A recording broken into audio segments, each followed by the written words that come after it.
Assalamualaikum warahmatullahi wabarakatuh. Kami dari kelompok 11 akan mempresentasikan hasil diskusi kelompok kami mengenai perdagangan internasional.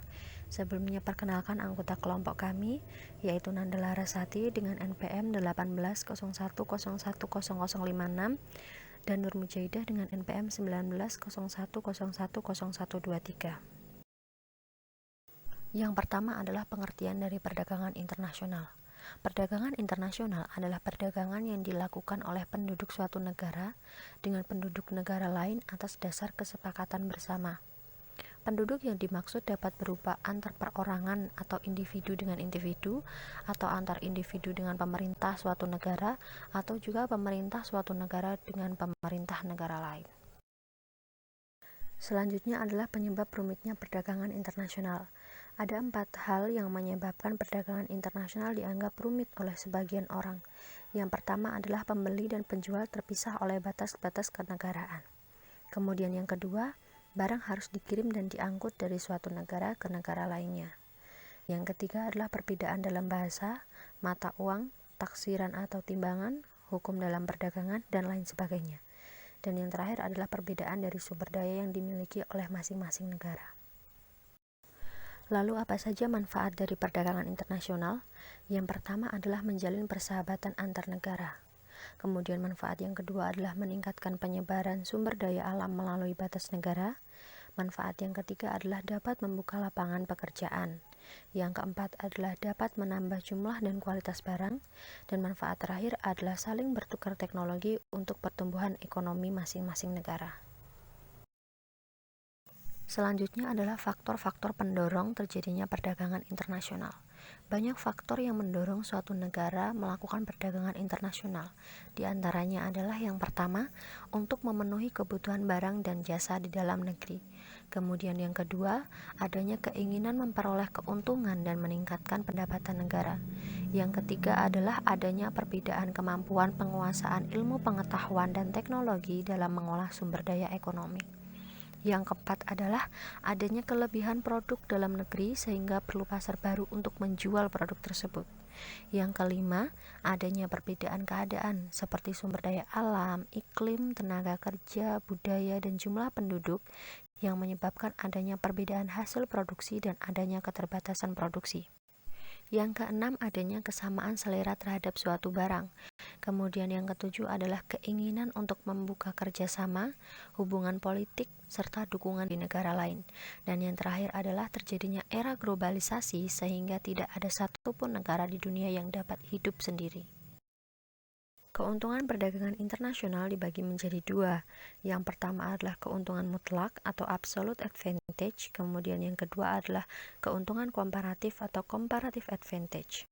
Menurut Adam Smith, keuntungan mutlak akan diperoleh oleh dua negara jika dua negara tersebut mengekspor barang yang mempunyai keunggulan mutlak dan mengimpor barang yang mempunyai kerugian mutlak atau absolute disadvantage.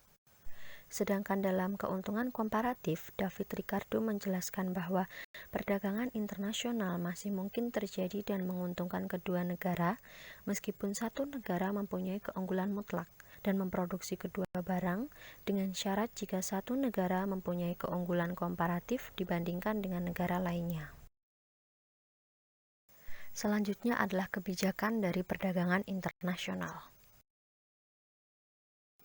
Kebijakan yang pertama adalah kebijakan proteksi, merupakan kebijakan pemerintah untuk melindungi industri dalam negeri yang sedang tumbuh atau infant industry dan persaingan-persaingan barang-barang impor. Kebijakan proteksi memiliki 5 tujuan. Yang pertama adalah memaksimalkan produksi di dalam negeri. Kemudian tujuan yang kedua adalah memperluas lapangan kerja. Tujuan yang ketiga adalah memelihara tradisi nasional. Kemudian tujuan keempat adalah menghindari risiko yang mungkin timbul jika hanya menggantungkan diri pada satu komoditi andalan. Kemudian tujuan terakhir adalah menjaga stabilitas nasional yang dikhawatirkan akan terganggu jika bergantung pada negara lain. Kebijakan proteksi dapat diterapkan melalui 5 cara. Yang pertama adalah tarif dan bea masuk, yaitu pembebanan terhadap barang-barang yang melintasi daerah atau masuk ke wilayah negara. Cara yang kedua adalah pelarangan impor. Kemudian, cara yang ketiga adalah kuota atau pembatasan impor. Yang keempat adalah cara subsidi. Dan yang terakhir adalah cara dumping. Baik, yang selanjutnya adalah tentang macam penentuan tarif atau bea masuk. Yang pertama ada bea ekspor. Adalah pajak atau bea yang dikenakan terhadap barang yang diangkut menuju negara lain di luar custom area. Yang kedua ada bea transito, adalah pajak atau bea yang dikenakan terhadap barang-barang yang melalui batas wilayah suatu negara dengan tujuan akhir barang tersebut adalah negara lain. Yang terakhir adalah bea impor, pajak atau bea yang dikenakan terhadap barang-barang yang masuk dalam suatu negara.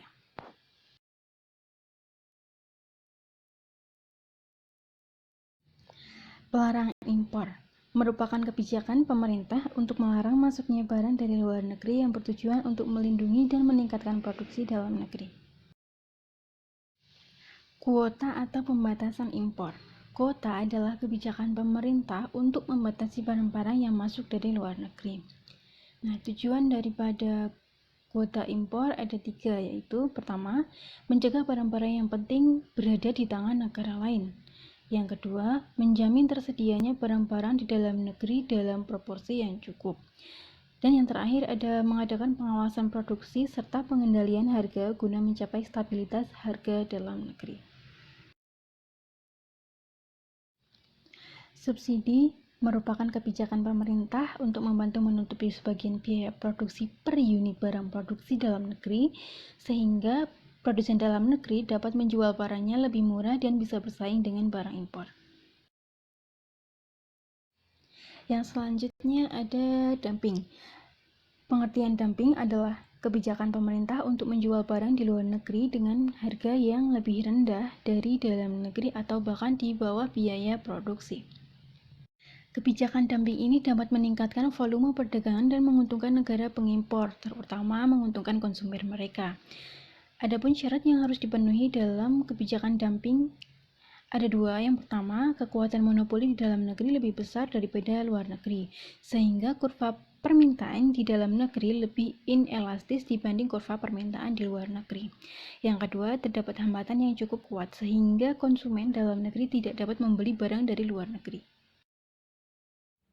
Kebijakan perdagangan bebas merupakan suatu kegiatan jual beli produk antar negara tanpa adanya kerumitan aturan atau birokrasi yang mengatur perdagangan bebas di dalam suatu negara, sehingga suatu negara, perusahaan, atau perorangan sekalipun dapat menjual produk yang diciptakannya di luar negeri. Begitu pula sebaliknya, negara lain pun dapat menjual produknya di dalam negeri sehingga konsumen dapat mendapatkan barang-barang kualitas internasional dengan mudah dan dengan harga yang relatif terjangkau.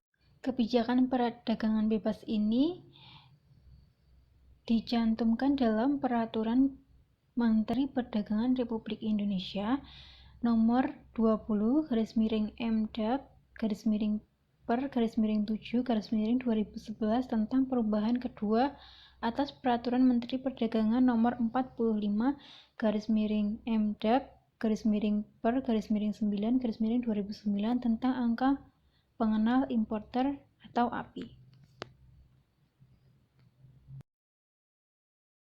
Adapun ciri-ciri dari perdagangan bebas. Yang pertama, perdagangan barang tanpa pajak, termasuk tarif atau pembatasan perdagangan yang lain, seperti kuota impor atau subsidi untuk produsen. Maksudnya adalah jual beli tersebut dilakukan tanpa dikenai pajak pada pemerintah. Yang kedua, perdagangan layanan tanpa pajak atau pembatasan perdagangan yang lain. Hal ini pun hampir sama dengan poin pertama. Tidak adanya ketentuan pajak yang khusus yang dikenakan kepada produsen, juga tidak adanya pembatasan oleh perdagangan yang lain. Yang ketiga, ketiadaan dasar-dasar pemutar beli perdagangan, seperti pajak, subsidi, peraturan atau hukum, yang memberikan kelebihan kepada sejumlah kecil perusahaan atau faktor-faktor produksi. Yang keempat, ada akses bebas ke pasar, tidak adanya batasan atau kemudahan akses yang dapat langsung pada pasarnya, langsung pada konsumen dalam proses penjualannya. Yang kelima, akses bebas kepada informasi pasar. Konsumen dalam proses membeli produk dapat meraih informasi secara terbuka dan bebas. Yang keenam, keupayaan firma-firma mengacaukan pasar melalui kekuatan monopoli atau oligopoli berian pemerintah. Yang ketujuh, pergerakan bebas tenaga kerja antara luar dan dalam negara. Yang kedelapan, pergerakan bebas modal antara luar dan dalam negara. Dampak daripada perdagangan bebas. Dampak positifnya dapat meningkatkan reputasi negara. Setiap individu bebas memiliki kekayaan dan sumber daya produksi. Dampak negatifnya menjadi konsumtif terhadap barang impor, tidak banyak investor yang bertahan dikarenakan SDM dan etos kerja dalam negeri yang lemah.